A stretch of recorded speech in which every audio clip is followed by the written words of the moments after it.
Hey, this is Joseph with a few more points about moving to the Philippines and what you need to have as far as finances and money. First of all, we usually talk about, well, you're going to the Philippines, you're planning to retire, and you want to make sure you have enough money to live on. You know, it's one thing to see somebody panhandling in front of a Walmart or a store on a street corner in America, somebody asking for extra change.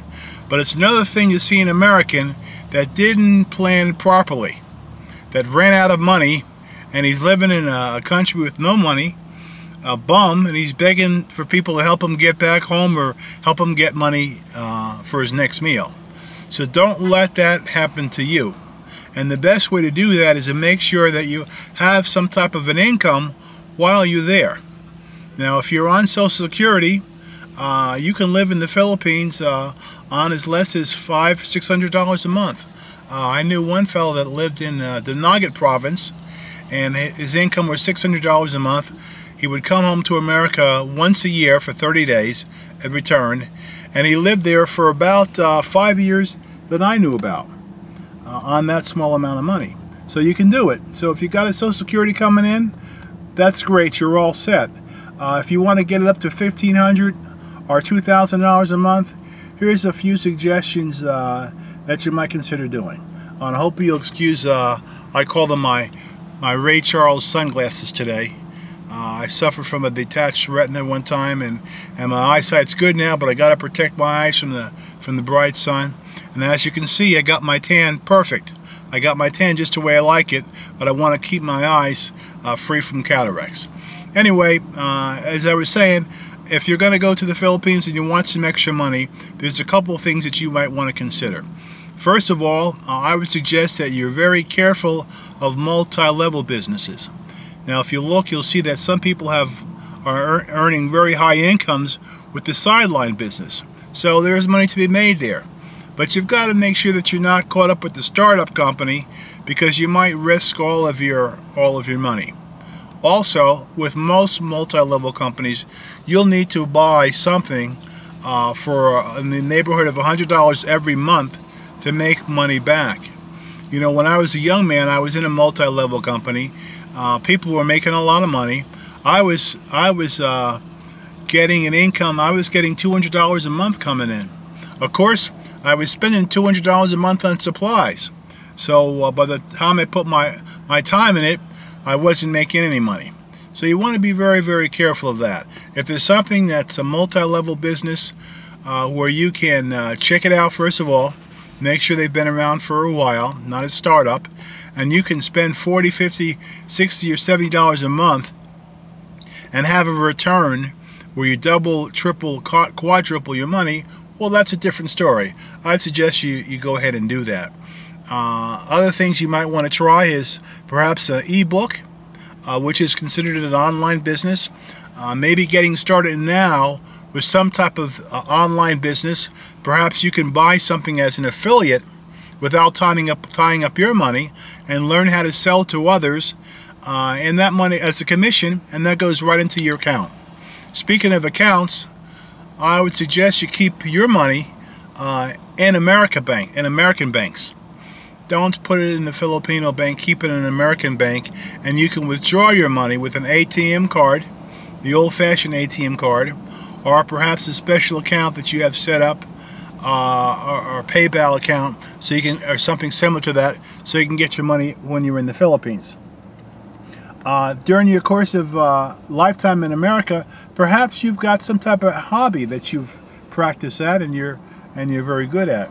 Well, you might consider having some type of membership course in that. I've got a daughter that teaches people online how to play the piano. Just as an extra hobby, an extra source of income for herself.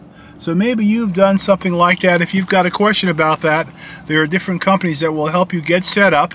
Set up now, get everything rolling, make sure your money's coming in okay, and then 6 months afterwards, after you've got an extra $500 or $1,000 a month coming in, then go ahead and make the move to the Philippines.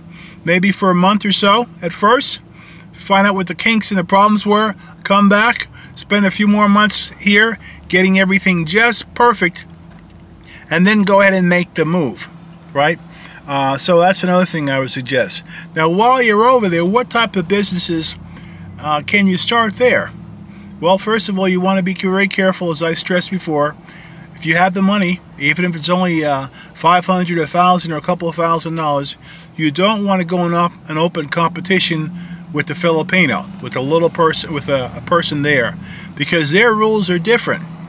I met the nice guy, fellow American, in Cebu province, and as I mentioned in another video, he made the mistake of opening up a karaoke lounge or in competition with a Filipino down a block away.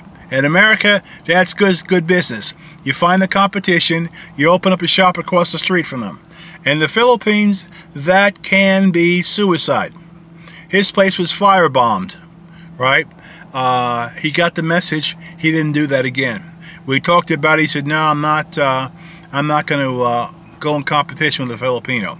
But perhaps if you've got a girlfriend or a friend, perhaps you can be the silent partner for something like a piggery or some type of farming pursuit.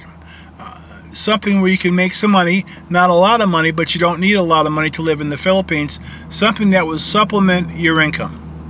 Now, if you've only got $1,000 coming in, never risk all your income, but try out some of it. Try the business that you can operate from America. Keep your money here in America, and you can withdraw it with an international account, with PayPal, or use an ATM card, and just a straight ATM card, and take money directly out of your account while you're in the Philippines, right? Now, one point I want to mention, it's a little bit off a general subject, but if you're going to the Philippines, or you're considering going there, and you're looking for someone to be a soulmate, a girlfriend, or future wife, how do you look for someone that's not after your money? Well, from what I've heard and been taught by others, the number one thing is to look for someone that's working.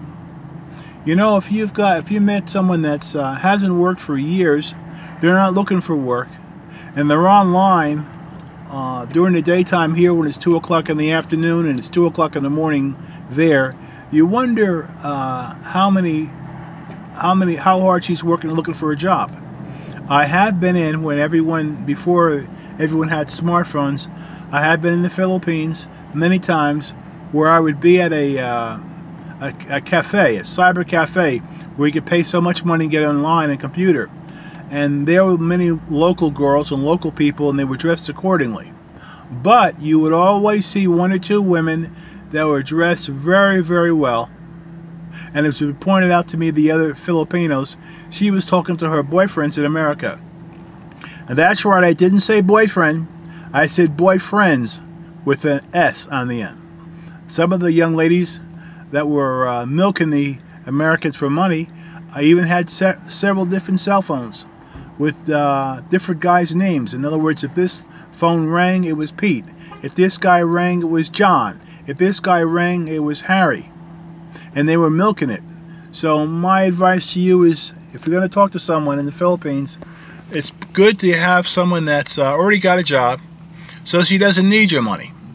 And it's been said often that a true Filipino, even if she's starving, she won't ask you for a nickel. You can take the hint that she is hungry, because she'll ask you what you had to eat and how to taste it, right? But don't be sending your money. Don't be the big shot sending your money to someone in the Philippines and supporting her